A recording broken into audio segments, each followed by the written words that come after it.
Good morning students. आज हम लोग नेक्स्ट टॉपिक करेंगे, इम्पॉर्टेंट टॉपिक। पेपर में 5 नंबर का क्वेश्चन आता है, gametogenesis. Gametogenesis is the process of formation of gametes from diploid germ cells. इसे गैमेटोजेनेसिस कहा जाता है। इसमें मेल के केस में स्पर्म्स बनते हैं और फीमेल के केस में ओवम की फॉर्मेशन होती है। मेल में स्पर्मेटोजेनेसिस कहा जाता है, फॉर्मेशन ऑफ स्पर्म्स, जो कि प्यूबर्टी पे स्टार्ट होती है, सेमिनिफेरस ट्यूब्यूल में होती है। और फीमेल के केस में इसको oogenesis कहा जाता है। oogenesis एम्ब्रियोनिक कंडीशंस में स्टार्ट होती है, ये इम्पॉर्टेंट है। मेल में स्पर्मेटोजेनेसिस प्यूबर्टी में शुरू होती है, फीमेल में oogenesis एम्ब्रियोनिक स्टेज में ही शुरू हो जाती है, जब बेबी मदर के वूम के अंदर होती है और कंप्लीट प्यूबर्टी एज में होती है। तो सबसे पहले हम लोग स्पर्मेटोजेनेसिस के बारे में बात करेंगे। Process of formation of haploid gametes, जिसको कि स्पर्म्स कहा जाता है। It occurs in seminiferous tubule of testis and is called spermatogenesis. इसमें the inner wall of seminiferous tubule contain 2 type of cell, spermatogonia and Sertoli cells। और spermatogonia जो हैं ये स्पर्मेटोजेनेसिस कराएंगे और सर्टोली सेल्स इसमें जो है न्यूट्रिशन प्रोवाइड करता है। स्पर्मेटोगोनिया 2 स्टेजेस पे होता है। सबसे पहले फॉर्मेशन ऑफ स्पर्मेटिड्स, जिसको कि स्पर्मेटिडोजेनेसिस भी कहा जाता है। इसमें सिर्फ स्पर्मेटिड्स की फॉर्मेशन होगी। और दूसरा step spermiogenesis, that is spermatid से स्पर्मेटोजोआ की फॉर्मेशन। तो ये इम्पॉर्टेंट है। इसमें 2 स्टेप्स होंगे, स्पर्मेटोगोनिया, स्पर्मेटिडोजेनेसिस एंड स्पर्मियोजेनेसिस। इस सबसे पहले हम लोग करेंगे spermatidogenesis, that is the formation of spermatids. इसको हम 3 स्टेप्स में कर सकते हैं। It involves 3 steps: multiplication phase, growth phase and maturation phase. आप यहाँ पे साइड्स के ऊपर हम लोगों ने ये फ्लो चार्ट बना रखा है। पेपर में आपने इसको ऐसे ही करना है। इसको साथ में हम इसको थोड़ा सा लेबल भी कर देंगे। सबसे पहला मल्टीप्लिकेशन फेज, ये वो फेज है जिसमें माइटोसिस होती है। स्पर्मेटोगोनिया जो कि डिप्लॉयड है, माइटोसिस से डिवाइड करके एडिशनल स्पर्मेटोगोनिया बनाते हैं। This is multiplication phase, first phase. Second, growth phase. Spermatogonia जो बने आपके, spermatogonia undergo growth phase. Growth phase में कोई डिवीजन नहीं होती है, सिर्फ साइटोप्लाज्मिक कंटेंट इंक्रीज होता है। अब spermatogonia they get differentiated into primary spermatocyte. So this is the second step और सेकेंड फेज, जिसको कि ग्रोथ फेज कहा जाता है। अब इसके बाद हमारा थर्ड फेज आता है, जिसको कि मैचुरेशन फेज कहते हैं। मैचुरेशन फेज वो फेज है जिसमें मियोसिस होती है। Now the primary spermatocyte undergo meiosis 1 and it will form secondary spermatocyte। आपको पता है meiosis 1 एक रिडक्शनल डिवीजन है, तो जो सेकेंडरी स्पर्मेटोसाइट है ये अब हमारे हैप्लॉइड बन गए हैं। फ्लो चार्ट में देखिए, स्पर्मेटोसाइट, सेकेंडरी स्पर्मेटोसाइट meiosis 1 के बाद हैप्लॉइड बन गए हैं। सेकेंडरी स्पर्मेटोसाइट अपनी meiosis 2 पूरी करते हैं और स्पर्मेटिड्स की फॉर्मेशन करते हैं। इसको जो है ये हमारी मैचुरेशन फेज हो गई। तो मैचुरेशन फेज में मियोसिस कंप्लीट होती है और हमारे पास स्पर्मेटिड्स की फॉर्मेशन हो जाती है फ्रॉम स्पर्मेटो प्राइमरी स्पर्मेटोसाइट। तो ये आपका फर्स्ट स्टेप है, जिसको बोला जाता है spermatidogenesis, that is the formation of spermatids. एक स्पर्मेटोगोनिया से 4 स्पर्मेटिड्स की फॉर्मेशन हो जाती है। चारों के चारों हैप्लॉइड हैं, सर्कुलर हैं। So this is maturation phase, जो मैंने अभी आपको बात की, जिसमें कि स्पर्मेटिड्स की फॉर्मेशन हो गई है। और लास्ट स्पर्मेटिड्स के बाद हमारा पास आते हैं स्पर्मियोजेनेसिस। स्पर्मियोजेनेसिस नीचे वाला फेज है, जिसमें कि स्पर्मेटिड्स स्पर्मेटोजोआ में कन्वर्ट होते हैं। स्पर्मेटोजोआ अपनी टिपिकल शेप में आता है, मोटाइल फॉर्म, जबकि स्पर्मेटिड्स जो थे वो नॉन मोटाइल थे। और स्पर्मियोजेनेसिस के बाद जो आपका स्पर्मेटोजोआ वो बने, वो एक्टिव फॉर्म होती है, मोटाइल फॉर्म, मूव करती है, उसकी टेल होती है। ये जो स्पर्मेटोजोआ शुरू में बनते हैं, ये अपने आप को सर्टोली सेल्स में एम्बेड कर लेते हैं अपने हेड को, ताकि वहाँ से न्यूट्रिशन ले सकें। और बाद में स्पर्मेटोजोआ सर्टोली सेल से जब रिलीज होते हैं सेमिनिफेरस टिब्यूल में, तो उसको स्पर्मिएशन कहा जाता है। ये टर्मिनोलॉजी एक एक नंबर की पेपर में आ जाती है, अदरवाइज ये प्रोसेस बहुत इंपॉर्टेंट है। 5 नंबर का क्वेश्चन आता है, give the process of formation of sperms और स्पर्मेटोजेनेसिस, वेरी इंपॉर्टेंट, पेपर में आता है। फ्लो चार्ट ये जो दिया हुआ है आपको ये बनाना है। सबसे पहले आपको लिखना है ये कब होती है, ये प्यूबर्टी एज में होती है, कहाँ होती है, सेमिनिफेरस टिब्यूल में होती है।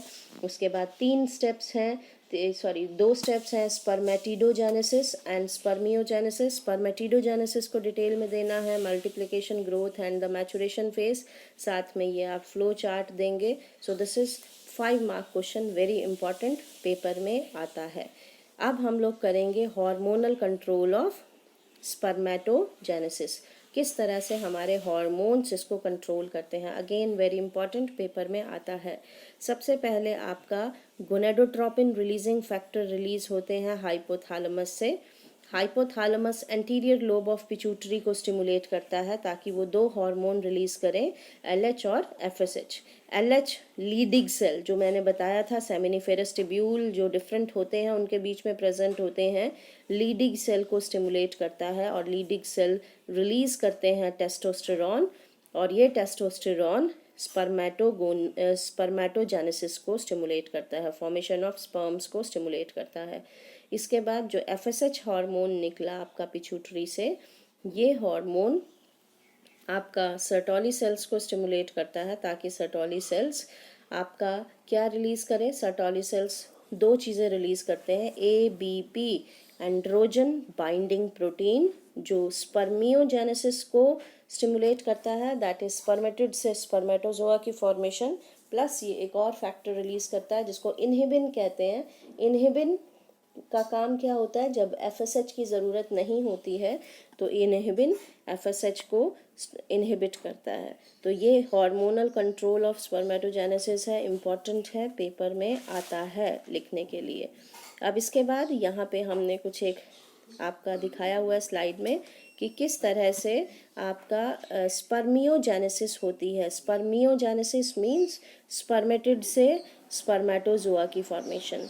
तो आप देखिए, पहले स्पर्मेटिड जो था राउंड शेप का है, उसमें न्यूक्लियस है, गोल्जी कॉम्प्लेक्स है, उसके बाद आपका इसकी टेल की फॉर्मेशन हुई, जो न्यूक्लियस है वो हेड रीजन में चला गया, यहाँ कोई डिवीजन नहीं हो रही है, सिर्फ रीअरेंजमेंट हो रही है चीज़ों की, और अल्टीमेटली हमारे पास स्पर्म की फॉर्मेशन हो गई। ये इसके बाद ह्यूमन स्पर्म का स्ट्रक्चर NCERT में डायग्राम भी दिया हुआ है, इम्पॉर्टेंट है। सबसे पहले जो स्पर्म है उसके 3 पोर्शन होते हैं, head, neck, middle piece and tail, 4 चीज़ें होती हैं। हेड में सबसे ऊपर देखिए, यहाँ पे एक्रोसोम दिखाया है। एक्रोसोम एक छोटा सा पोर्शन है जिसमें लाइसोसोम्स बहुत ज़्यादा होते हैं, और इसका फंक्शन होता है, इसमें लाइसोसोम्स, गोल्जी कॉम्प्लेक्स बहुत ज़्यादा होते हैं, और ये एग की मेम्ब्रेन को ब्रेक करने का काम करता है ड्यूरिंग फर्टिलाइजेशन। हेड में एक्रोसोम के अलावा major portion is occupied by nucleus है इसके बीच में। उसके बाद हमारे पास नेक आती है। नेक में 2 सेंट्रियोल होते हैं इसमें, that is the proximal and distal centriole.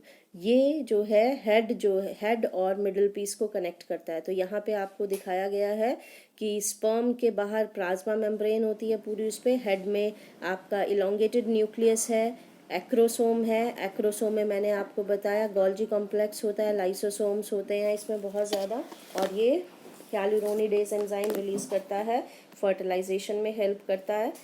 नेक में हमारे सेंट्रियोल्स होते हैं, प्रॉक्सिमल एंड डिस्टल सेंट्रियोल, जो कि हेड को मिडल पीस से कनेक्ट करता है। मिडल पीस में मेनली माइटोकॉन्ड्रिया है जो कि एनर्जी प्रोवाइड करते हैं स्पर्म को मूवमेंट के लिए, टेल की मूवमेंट के लिए, और टेल जिसमें मेनली सेंट्रल एक्सिस है और जिसके बाहर एक प्लाज्मा मेम्ब्रेन होती है। तो ये हमारा स्पर्म का स्ट्रक्चर है। यहाँ पे क्लियर है ये चीज़ आपको। ये डायग्राम में head, middle piece, head, neck, middle piece and tail. Human being की जो इजैकुलेशन होती है, एक इजैकुलेशन में 200 से 300 मिलियन स्पर्म्स होते हैं, जिसमें से 60% नॉर्मल शेप के होते हैं और 40% साइज एंड 40% मोटिलिटी जो है 60% नॉर्मल साइज शेप के होते हैं, 40% स्पर्म्स जो हैं वो ख़त्म हो जाते हैं। ठीक है, so this is about the spermatogenesis, formation of sperm and how the structure of sperm. ये पेपर में 5 नंबर का क्वेश्चन इसमें आता है, गिव इन डिटेल स्पर्मेटोजेनेसिस और हार्मोनल कंट्रोल ऑफ स्पर्मेटोजेनेसिस और द स्ट्रक्चर ऑफ स्पर्म, ये पेपर में आ सकता है। मैंने आपको बताया था जो मेल रिप्रोडक्टिव सिस्टम है उसकी आउटकम को सीमन कहा जाता है, जिसमें मेनली 200 to 300 मिलियन स्पर्म्स हैं। इसके अलावा उसमें सेमिनिफेरस ट्यूब्यूल की उसमें जो है प्रोस्टेट ग्लैंड की सिक्रीशन है, सेमिनल वेसिकल की सिक्रीशन है एंड बल्बो यूरिथ्रल ग्लैंड जो लुब्रिकेट करने का काम करता है उसकी सिक्रीशन है। सो ये आपका आज का टॉपिक पूरा हुआ, spermatogenesis and structure of sperm. बाकी हम लोग कल करेंगे oogenesis। आप बच्चों ने इसमें एक तो स्पर्मेटोजेनेसिस का कॉपी में लिखना है, व्हाट इज स्पर्मेटोजेनेसिस, क्या होता है। दूसरी चीज़ इसका फ्लो चार्ट के साथ डिस्क्राइब करना है, जैसे मैंने आपको बताया। कहाँ होती है सबसे पहले लिखना है, कब होती है, 2 स्टेप्स लिखने हैं, स्पर्मेटिडोजेनेसिस एंड स्पर्मियोजेनेसिस। उसके बाद फ्लो चार्ट से सारा एक्सप्लेन करना है and then structure of sperm. ये आज का आपका असाइनमेंट है। कल आप ये कॉपी में करेंगे और मुझे अपलोड करके दिखाएंगे कि ये कॉपी में आपने किया कि नहीं किया।